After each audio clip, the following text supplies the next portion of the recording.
If you want to know what's actually working for e-commerce Google Ads in 2026, this is the video for you. I've been running a Google Ads agency called Big Flare for over 12 years, and in that time I've generated over $150 million in e-commerce revenue for my clients. And I've helped over 100 e-commerce businesses to scale with Google Ads. So when I tell you this is the strategy you should be running for your e-commerce store in 2026, I'm speaking from experience. So here's the thing, most e-commerce advertisers right now are relying heavily on performance max. And look, if you're a beginner or you don't have a lot of time, that's totally fine. PMAX is a solid starting point and is an efficient use of your limited time. But this video isn't for beginners or people happy to settle with what PMAX can deliver on its own.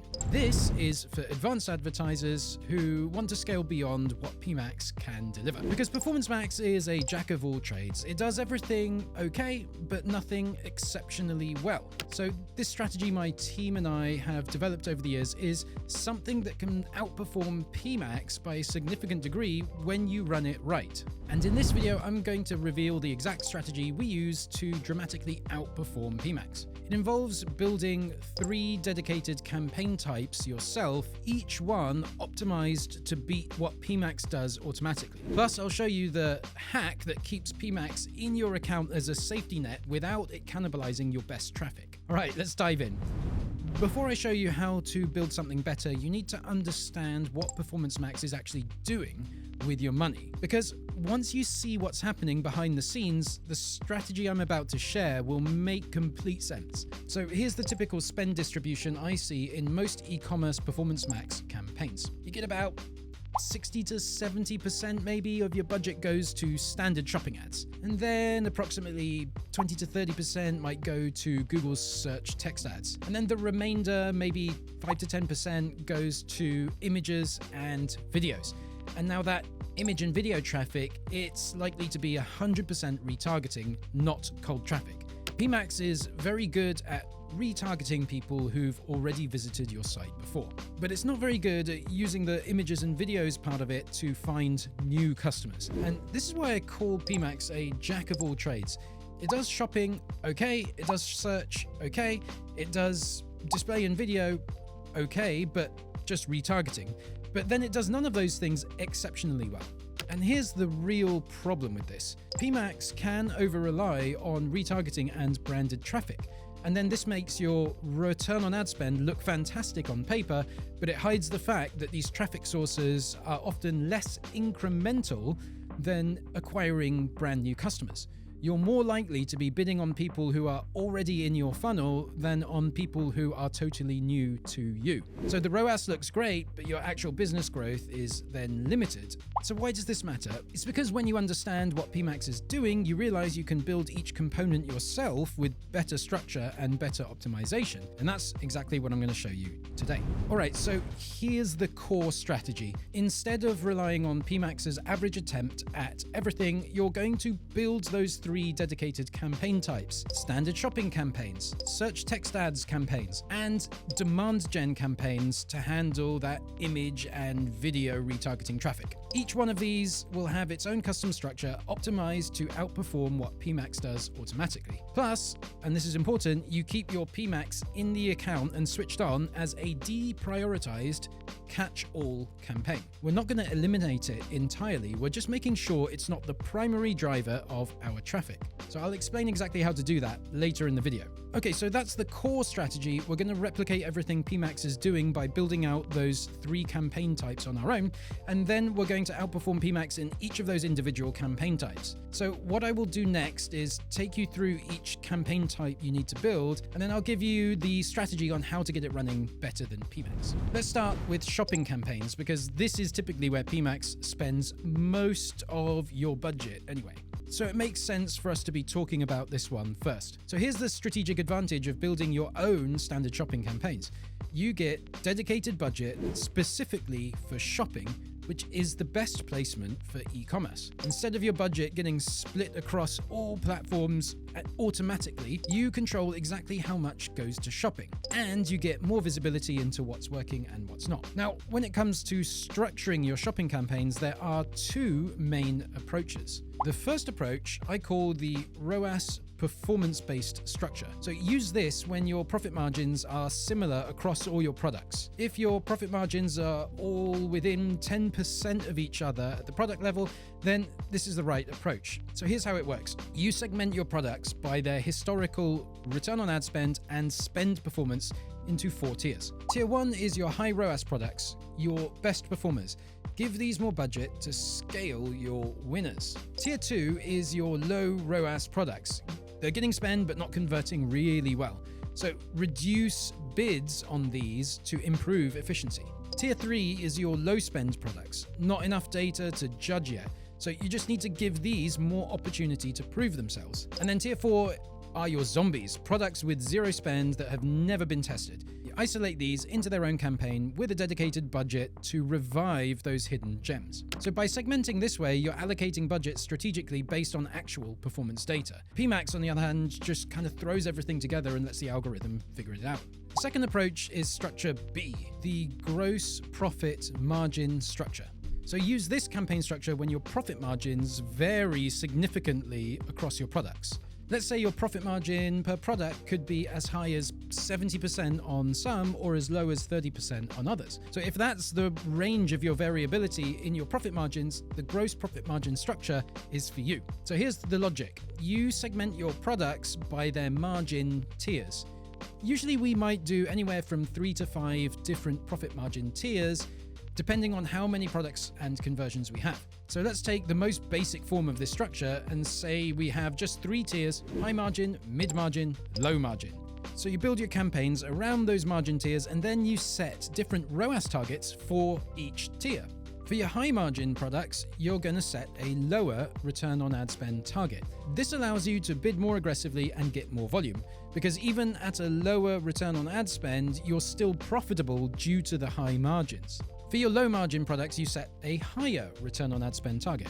This ensures you maintain profitability despite the tighter margins. You're being more conservative with these products because you have less room for error. This is something PMAX cannot do effectively on its own. It doesn't know your margins. It treats every product the same regardless of how much profit you actually make on each sale. Beyond the campaign structure, there are a few additional shopping optimizations you should focus on. First, optimize your product titles so that you show up on more searches and get more clicks. Your titles should be keyword rich. Include the most important search terms that people use to find your products within the title. Then second, focus on your product images. High quality images really stand out in the shopping ads carousel. They directly impact your click-through rate. And third, control your budget allocation. When you build shopping yourself, you can prioritize it accordingly. Give it the lion's share of your overall Google Ads budget, because for e-commerce in Google Ads, shopping is usually going to be your bread and butter. All right, now let's move to the second component, search campaigns. The strategic advantage here is visibility and control that PMAX simply doesn't provide. When PMAX runs search ads, you get less visibility and control. You have no idea what your quality score looks like. You can't split test different ad copies or run campaign experiments. And you can't specify different targets for brand versus non-brand traffic. So you're stuck with just trusting Google here. When you build search campaigns yourself, however, you get full transparency and control. The first and most important thing to do here is segment brand and non-brand into separate campaigns. And this is critical, and here's why. PMAX doesn't separate these by default, and it tends to over-rely on branded traffic. Brand traffic is when someone searches for your company name. These people already know you. Some other marketing channel was likely the first touch point, and so when they click on your brand ads and buy, they are less likely to be a truly incremental sale. When PMAX captures this brand traffic, your ROAS looks amazing, but it's deceptive. You're not really acquiring incremental sales to the same degree as if it were all non-brand traffic. And whilst there is value to be had in bidding on your brand in Google, our ROAS expectations need to be a lot higher. So by separating brand and non-brand into different campaigns, you gain several advantages. First, you can see the true performance of each. What is your brand ROAS? What is your non-brand ROAS? These are going to be very different numbers. Second, you can then set different targets for each of them. Brand should have a much higher ROAS target because it's easier to convert and it is less incremental than non-brand. Non-brands should have a lower ROAS target because sales coming from here are more incremental. a higher proportion of them will be sales that you would not have gotten anyway. Third, you can control the split between brand and non-brand traffic. If you're over-indexed on brand, you can shift budget to non-brands to drive more incremental growth. And fourth, you can develop a strategy specifically for growing your non-branded keyword presence. This is where the real business growth comes from. Beyond the brand non-brand segmentation, there are some key optimizations you should focus on. First, monitor and improve your quality score. This is not visible in PMAX, but in regular search campaigns, you can now see your quality score for each keyword. Quality score directly impacts your cost per click and your ad position. Improving it can dramatically reduce your costs. Second, optimize your ad copy strategically. Here's my recommendation. Use fewer headlines and descriptions than Google recommends. I typically use 8 headlines and 2 descriptions instead of the maximum 15 and 4. Why? It reduces the number of total possible ad combinations, meaning that each ad combination is now more likely to actually get enough impressions to test with. Then create multiple ads per ad group for rotation and testing. This way, you can start to learn what actually works. You can see which ad copy combinations drive better CTR and conversions, and then you can take those learnings and use that to improve your quality score. PMAX doesn't give you this level of insight or control. You're just kind of trusting Google to figure it all out on its own. And sometimes Google doesn't figure it out quite as well as you could. Now here's another thing you can control in search that PMAX doesn't let you do. You can control your ad group structure. This is huge for performance, and here's the approach I recommend. First, thoroughly research the keywords in your market.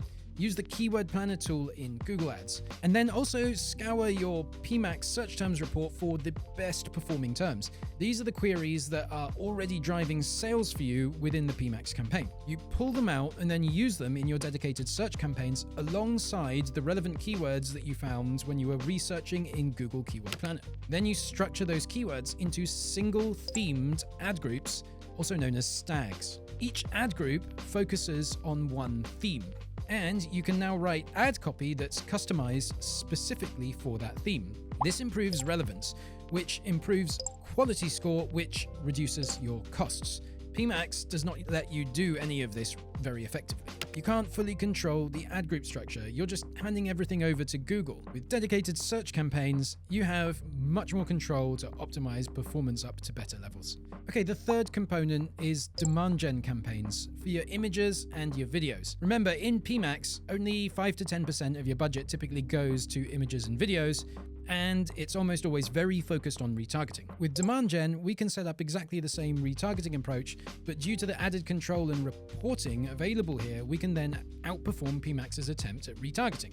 Let's start with the basics. Set up a demand gen retargeting campaign with your best videos and images. If you've been running PMAX, you already have creative that's been performing. Take those winning videos and images and put them into the demand gen campaign. And yes, put the images and videos into the same campaign for consolidated data. This allows the algorithm to track an individual user and seamlessly switch between showing them image or video-based retargeting ads. Now let's talk about how and why demand gen retargeting is better than letting PMAX do it all.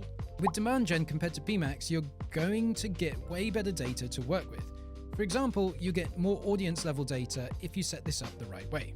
To get that audience level data, you first need to set up segmented audiences. Here are the retargeting audiences I recommend. Product page viewers, add to cart users who didn't complete purchase, abandoned cart users who started checkout but didn't finish, category page viewers, all site visitors, and past purchases for repeat purchases and upsells. Once these are all set up, you can see performance for each audience, ROAS by audience, spend by audience, clicks by audience. You can see which audiences are actually working and which ones are not. PMAX doesn't give you this level of audience reporting, but it gets even better. You can also see performance by placement or network at the individual ad level or ad group level. Is YouTube in-stream working well? What about YouTube Shorts? Is Google Discover driving conversions? What about Gmail? You can see all of this. PMAX hides this from you, but Demand Gen reveals it. Simply click Segment by Network, and then you can see all this data at any level that you want. Better data means better optimization of your creative and targeting. This is the key advantage over PMAX. With all this data, now you can actually optimize your creative properly. If you see that YouTube Shorts is crushing it, but Display Network is underperforming, you can adjust. You can create more portrait videos for Shorts, and then you can potentially turn off Display Network entirely and then focus on better creative for the remaining placements. Using the better data in Demand Gen, make sure to test different creative variations and see what works. Double down on what's performing and cut what isn't. This level of creative testing and iteration is impossible within PMAX. Now, if you're watching this and thinking, this sounds great, but I don't have the time or expertise to implement all of this myself, I have some news for you. This is exactly what my agency Big Flare does for our clients. We build and manage these advanced campaign structures so that you can focus on running your business. We've been doing this for over 12 years across hundreds of e-commerce accounts. For example, we helped an eyewear store increase their ROAS from 208% to 563%. We've taken a bedding company to 692% ROAS with a 91% increase in quarterly profit. If you want us to do all of this for you, we offer a fully done for you Google Ads management service. Click the link in the description to book a free strategy call. There's no obligation. We'll just chat about your business and see if we're a good fit. All right, let's continue with the final piece of this strategy. This is important, so pay attention. You don't eliminate PMAX entirely. I know I've been telling you to build your own campaigns to outperform PMAX, but PMAX still has a role to play here. It's just not as your primary traffic driver. Here's the strategy. Raise PMAX's ROAS target significantly higher than your new standard shopping search and demand gen campaigns. If your manual campaigns are running at, say, 300 to 400% average ROAS target, set PMAX to 600 or even 700%. Now here's why this works. The lower ROAS targets in your manual campaigns means higher cost per click bids. Higher cost per click bids means Google will prioritize those campaigns for most of the traffic. Your search, shopping, and demand gen campaigns will win more of the auctions. They'll get the lion's share of impressions and clicks, but PMAX catches anything that they might miss. Maybe there's a search query your search campaigns didn't cover, or maybe there's an audience your demand gen campaigns didn't quite capture. PMAX picks up those stragglers. The higher ROAS target helps to deprioritize PMAX, but we still get to keep it there as a safety net. You get the best of both worlds, the control and performance of the more manual campaign types, plus the comprehensive coverage of PMAX as a backup. Alright guys, in this video I've talked a lot about how you can go beyond PMAX with your own campaign setup, but for those of you who rather stay within PMAX and optimize what you have in there as well as possible, well, this video up here has my top 5 advanced level strategies for PMAX. Check it out if you also want to optimize your existing PMAX setup to be as fine-tuned as it can be.